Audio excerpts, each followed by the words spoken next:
Great engineering doesn't scale itself. Our next conversation is about the unglamorous half of deep tech: commercial discipline, distribution, and patient capital. Johannes Schaback is co-founder and CTO of Stark. Florian Heinemann is founding partner at Project A. Please give them a big welcome.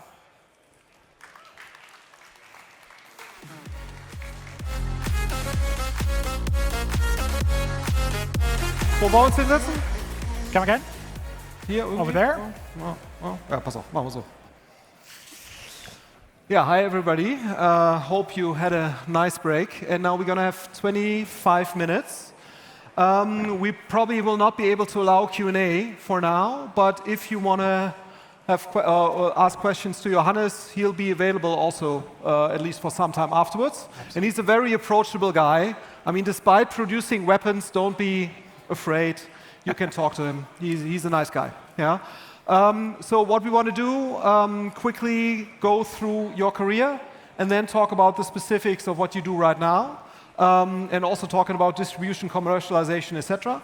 More the aspects that I'm interested in, but hopefully you find it interesting as well. But Johannes, can you give us a brief overview? I mean, you were very much involved in commerce-related stuff. Then you were a CTO at SumUp, which is kind of a combination of hardware, software ready. What made you, do the move towards a weapons company? And what was kind of the moment, or what kind of defined your career? Is there any red kind of line or path that can define why you did what you just started?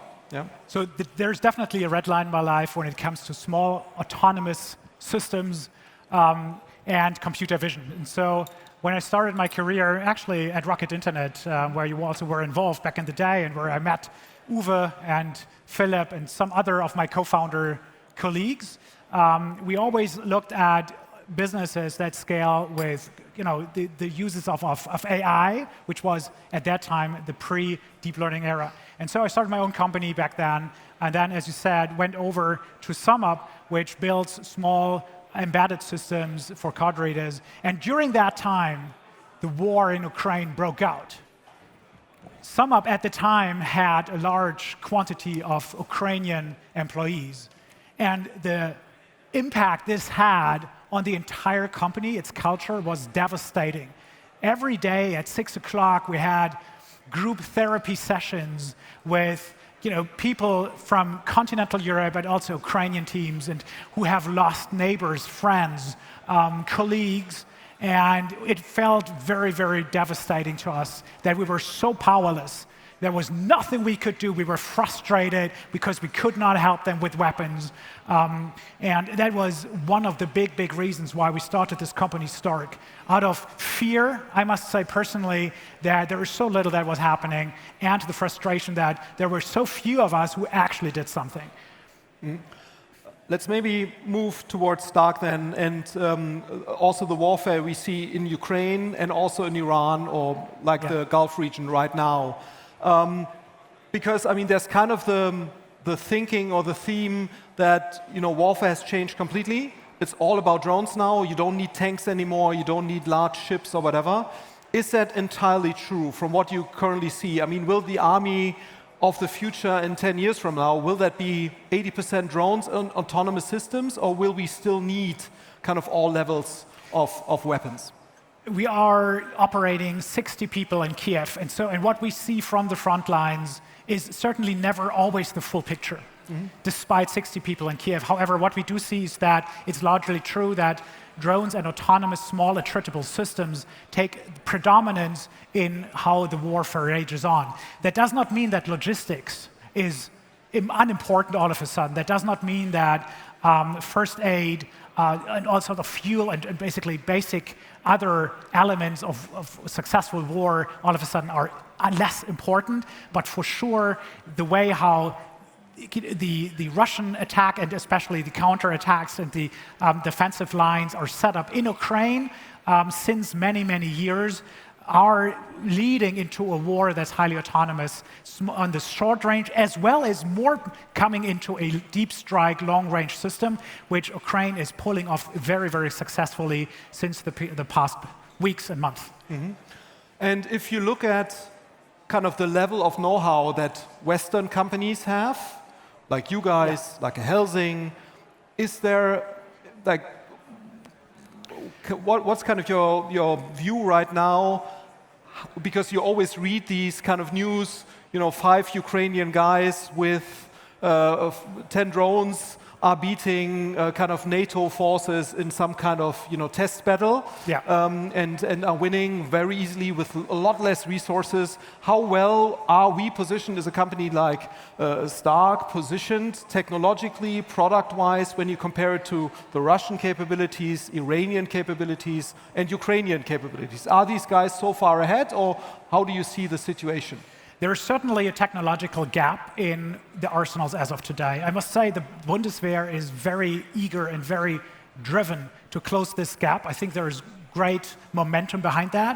However, I do think that currently, in terms of technological readiness as well as mental and training readiness, there is certainly a gap. Stark aims to help filling this gap with small, attritable, software-defined, highly autonomous, and mass-producible systems that deliver effect across a different variety of ranges. Short-range systems that are man-portable, mid-range systems that are more counter-personnel and mechanized infantry, and long-range systems against tactical targets that may be supply depots, that may be jamming posts, that may be trucks, that may be bridges, and that are a bit more static in a deep strike scenario. And so we're building a portfolio of various products that help those who defend us being enabled to overcome the one operator, one system paradigm by allowing swarming out of the box with one software layer that helps to train an operator in 2 hours to operate a variety of different systems with different warheads, different capabilities, and by that allowing a mix and match capabilities for different ConOps to be very, very adaptive and very quick to react to situational awareness changes on the battlefield. How relevant is kind of the actual experience that you have in Ukraine, in Kiev, potentially in Iran, to advance these systems? And like, is it possible without this kind of involvement to really have the kind of product development iteration cycle like you see with Russia, like you see with the Ukraine itself? I mean, because the German companies or other European companies, yes, they have some exposure in Ukraine, but they're obviously not part of like in the front lines as anybody else is. So is it possible to have kind of this advancement of know-how and knowledge even without being 100% as involved as Ukrainians and Russians are? Battlefront proximity is a must-have. I do not think that in this very fast-paced, very fast-changing environment, any meaningful defense company will sustain the pace unless they have some sort of battlefront proximity.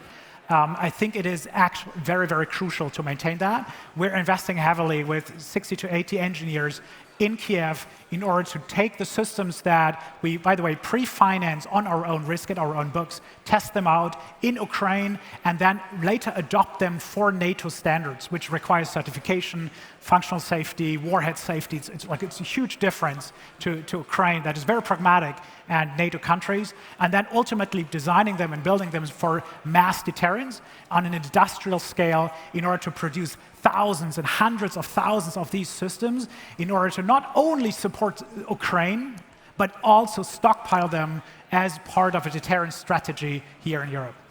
How advanced are we here in Germany and also other European NATO countries to build up the production to do exactly what you described? Yeah, I mean, because obviously you always read Russia is already running a war economy, very much focusing on war-focused production. We are not doing that, to that degree, obviously. Like, how ready would we be if that actually is necessary? I mean, and how capable would we be of producing these kind of quantities? The honest answer is we're getting there. I do see that there is a lot of change, there's a lot of momentum, there's a lot of willingness in continental Europe, in the MODs across all countries. I think actually in Germany we're very far ahead with loitering munition. It's one of those. It's one topic that the German Bundeswehr focused on and is very much ahead to counterparts and peers in Europe. And so I think the trend is really, really positive. I think the investment, the money that's building up not only in infrastructure, but it's training a muscle to build in large quantities and while retaining an innovative power to continuously evolve the existing systems, that's been built up, but it does not happen overnight. And I see this trend since 3-4 years now happening, and it's actually remarkable that this very example, this conference here, is a testament of this innovative happening, this mindset change in Central Europe that we have to invest into our own defensive capabilities. And so on the multiple levels, be it supply, be it regulatory environment, be it financing, be it technology, be it readiness for people and the acceptance of it in families is dramatically changing. And so I think we're not ready. Absolutely not. If we were to see 400 Shaheds or Garand 3 being shot at Germany today, or probably also other European countries, we would be absolutely gone. Or at least our arsenals, our very expensive anti-air arsenals, would be depleted very, very quickly. And so, yes, we're probably not ready yet, but we're absolutely getting there. Okay. Talking about commercialization, because I think that's also a very interesting aspect here for the founders. You already described it, that you are producing or you are developing concepts and products on your own expense. Right. That's different from how defense and also other, basically space has worked in a different manner before. You're following kind of a similar playbook as SpaceX and Anduril. Yeah? Can you describe a little bit the product family that you're developing, and what's kind of also the thinking behind it in terms of the different roles of hardware and software? Right. And maybe one angle here that's also, I think, very interesting to people. If you buy now 20,000 Stark drones, what happens in 5 years? How are they kept up to date? How is it from a regular? So how does update work? Yeah, in a non-software but a software-hardware kind of combination. Yeah, because that's often also the criticism. Does it make sense now to invest 5 billion into some drones that in 5 years will be technologically out of date? All right. But let's maybe first start with the commercialization or the product family part. What's kind of the thinking here? How does software and hardware work together? Yeah. Stark focuses on 2 domains. That is the aerial domain with anti-air, but also to-ground systems, loitering munition. And second, that's the maritime/naval domain, where we're building in particular ISR systems as of today that are counteracting like the Shadow Fleet threat that we see in the Baltic Sea primarily. And so the way how we're taking this is an approach of building a portfolio of different systems at our own risk. When we think about a new product or a new program, as we call it, is we speak to soldiers a lot. We speak to operators in Ukraine. We speak to the Planungsamt for sure, BAINBW, Amt für Heeresentwicklung. We have a lot of conversations and aim to predict what will be relevant in about 3 years' time. And so with all these demand signals then condensed into one strong signal, we take the decision of make or buy, or what should this system look like. And then ultimately, as we're developing and going through the TRL levels of the system, we're starting to reach out and test the systems with customers. We show them prototypes. We test them out in Ukraine very early on in order to receive feedback. And so this is how we built a portfolio across a 25-kilometer range system that's an anti-personnel and light infantry system with a multi-purpose warhead that is man-portable, a small loitering munition, very, very mobile.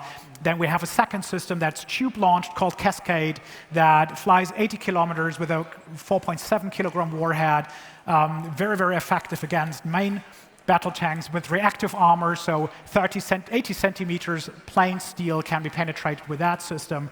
Then we have a system that is a European version of a Shahed, 4-meter wingspan, 50 kilogram actually by now, warhead against more strategic goals with an 800-kilometer range. And so we're building out a portfolio of different systems in the aerial domain, but as well as also in the maritime domain, where we're building 6-meter boats that can be produced relatively cost-effective, but also 12-meter boats that are armed to the teeth, and a 24-meter boat that has a modular payload for mine dropping, reconnaissance, and augmenting existing fleets with modular payloads that the fleet deems fit.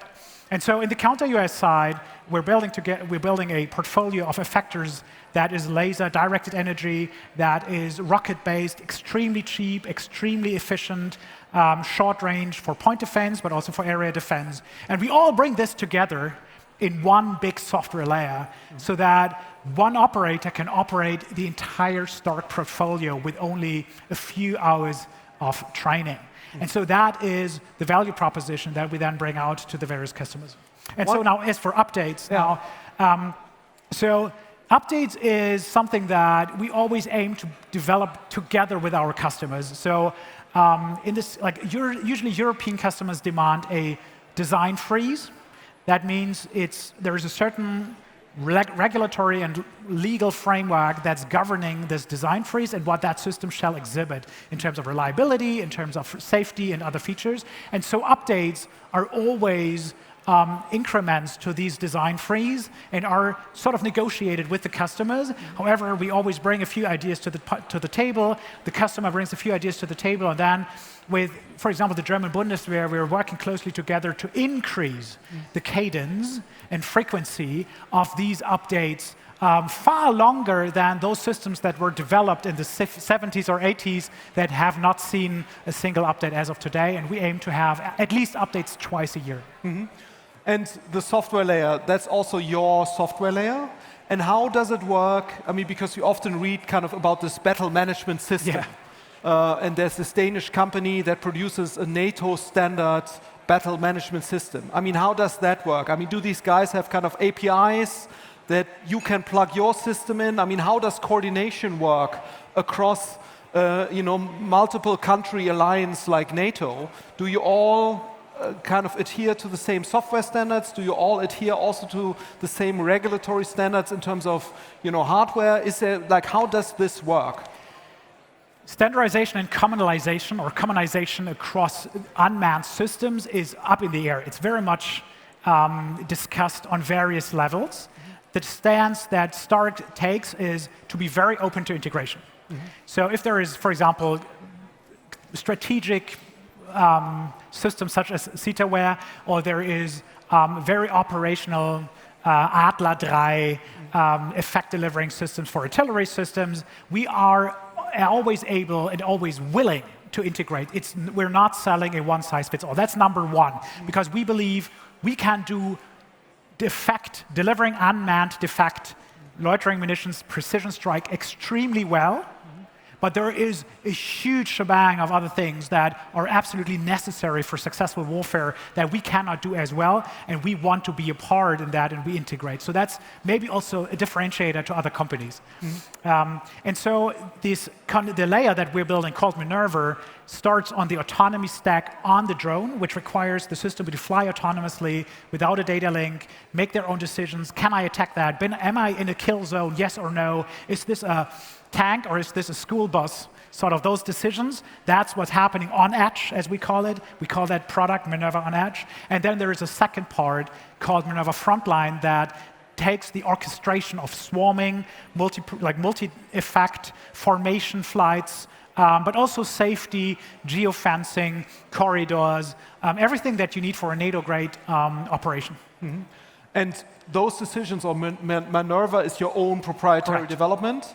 But it's fair to say that the APIfication also kind of there has to be API-like structures across the different players. That's definitely a philosophy that you will also find in modern We're warfare. very, very happy to speak about, first of all, open sourcing our own software. I'm a big advocate of open source, so I think there's multiple conversations within the German Bundeswehr for open source, which I think is a very, very good idea. Then there's always the balance between who owns a certain IP, because you do need to own and be responsible for it, versus how can you avoid that you're taking too much of a market share so that other loitering munition providers or so may not want to cooperate with you. So that is always a fine balance to strike.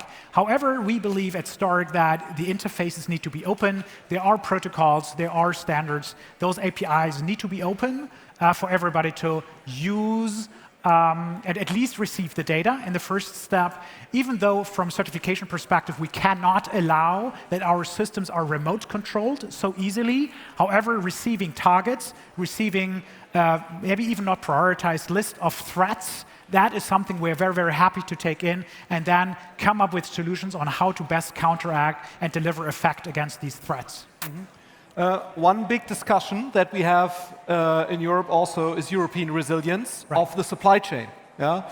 So as of now, would you be able to produce your products without Chinese or American components, theoretically?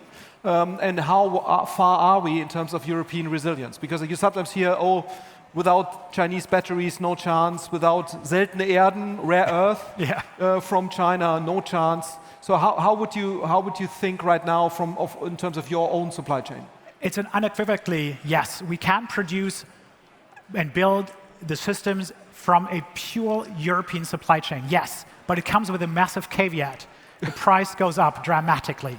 Okay. And so just looking at batteries, there are plenty of battery manufacturers in Europe. However, the price point is no way near that you would find in China. And so the stance, the strategy that we're taking is that we always keep a foot in the door, running an active supply chain into European suppliers while still procuring out of China, but always being able to swap over in an instant. And so that is a very, very important element that is also overcoming the problem of, we can't buy Chinese motors. We can buy them right now, but we always have to make sure that there is a European supplier that can build that exact motor for that specification. One aspect in what you guys do is also obviously it's quite investment heavy. Yeah? So you need money. And there has been some criticism, especially for you guys, taking money from American oligarchs, so to speak. So how would you rate right now? Because everybody wants defense in Europe. I mean, not everybody, but I think there's now a majority consensus that a more innovative defense industry is definitely something what we would probably need to stay relevant. Yeah? And but how is the financing landscape? I mean, how easy or difficult is it? Because, I mean, if you look at Helsing, if you look at you guys, if you look at Quantum, yes, there are a few European-based investors, but to be honest, I mean, the majority of the money, if you look also who's behind the funds, is very likely often Middle Eastern and American. So how about the financing landscape? Has that changed? I mean, are there a lot of family offices coming to you and wanting to give you money from Germany? How would you think that is today? So the interest and the willingness to invest into defense, and I have to make a small remark here that Stark builds weapons of war. That is very different to a dual-use company that would classify as some civilian use. We build weapons of war unapologetically. That's a very different ballpark, and unfortunately KfW and other large institutions and regulatory bodies and frameworks do not allow weapons of war in the same, and put them in the same bucket like porn or gambling. And so for many German and European investors, it's just outrageous, impossible to invest into Stark or into weapons of war, even though they absolutely are convinced it's necessary. And so the financing landscape, especially if you are in a capital-intensive situation that we are in order to partially pre-finance our own product roadmap, is unfortunately a little bit grim. And so we appreciate that in other countries of the world, and particularly in the US, not so much in the Middle East, but in the US, there is a willingness and there is less of a constraint to support the free world and investing into companies such as Stark that help defend old Europe. And that's perfectly fine with them. And so the influence, there is no influence. I've never even spoken to many of our investors.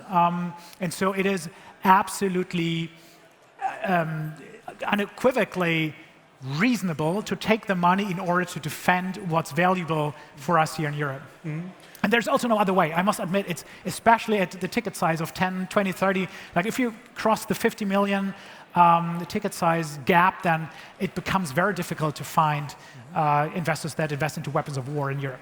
But I think we also have to differentiate here because there are people There are some, Project A, for example. Yeah, but I mean, but what we also see with our institutional investors, also as you said, KfW, there's also a shift in mindset. Correct. Yeah, it's just changing sometime to change mandates, etc.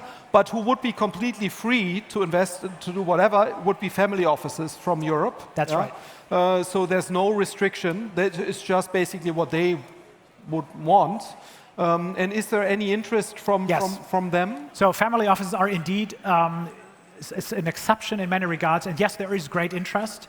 In many cases, however, we also see that there is a certain hesitancy still because they worry, behind closed doors, they're absolutely convinced it has to happen, but they worry that their reputation may suffer. So it is still a little bit of an issue also for family offices. However, I absolutely see this trend of shift in mindset in family offices as well. Yeah, we're over time, but I want to have like one last question that I think is also interesting because there's some criticism, you know, if you invest 5% GDP or Poland 7, into something that's absolutely useless, apart from defending us or deterring others. And there's the other side of the coin is what you guys do has certain implications or innovation kind of implications also on civilian use cases. And there will be some benefit apart from deterring Russia or whoever. There will be some benefits from it. So what do you think from what you see right now, from what you guys are doing on the innovation side? Is it just to deter or to kill, or is there any other benefit from it? First and foremost, I think just deterrence alone is reason enough. Second, we're helping, and I think we have Titan here on stage as well earlier, Destinus, all great companies. We're not just building products that are one-time use. We're building an economy, we're educating, we're training, we're adding basically to, we get a lot of inbound interest out of from suppliers from a rather struggling car industry, automobile industry, and we're helping to leapfrog Europe into an area where AI, we may have missed the boat. However, when it comes to applying AI in its various areas, we're absolutely helping to build an infrastructure, an economy, a mindset, data that ultimately builds a foundation for more business to grow. And so it is pushing the boundary of innovation in many, many regards. Robotics, just next level. Computer vision, just next level. Battery systems, just next level. And so there will be a lot of spillover effects onto other industries, not just automotive, but also in various other areas. And so I would absolutely disagree with that statement. There is structural value created that comes out of defense, even though it ends up for sure and greatly into dual use and civilian use cases. Perfect. Thanks a lot. We are over time. I'm already getting pushed off the stage. That's perfectly fine. Thanks a lot, Johannes. Thank you. Thank you so much, guys.